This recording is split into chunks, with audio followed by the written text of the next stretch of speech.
نبات ديل القط نبات زينة فخم وراقي جدا، واسمه يمكن أول مرة تسمعه. اسمه اسبراكس ديل القط. ديل القط لأن شكله فعلا شبه ديل القط الناعم. بالنسبة للفروع بتاعته، فالفروع بتاعته طويلة شبه الفرشة المدورة، لونها أخضر فاقع وجميل، ملمسه ناعم زي الريشة وبيدي إحساس بالراحة والهدوء.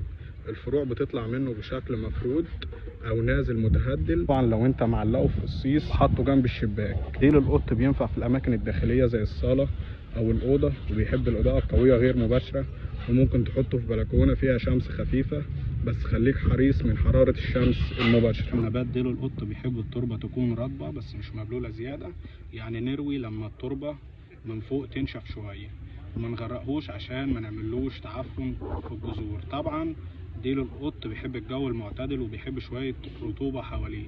لو الجو ناشف ممكن نرش عليه رذاذ ميه بسيط من وقت للتاني. بالنسبه للتسميد كل اسبوعين في الربيع والصيف بسماد خفيف هيخلي لونه زاهي وصحي. بالمناسبه فروعه بتصفر لما الميه تبقى قليله او الشمس تبقى قويه. نقص الفروع اللي باظت عشان يطلع مكانها فروع جديدة. ديل القط نبات زينة أنيق وناعم ومريح للعين وسهل في العناية، بيزين المكان بشياكة لو بتحب النباتات اللي ليها شكل مختلف.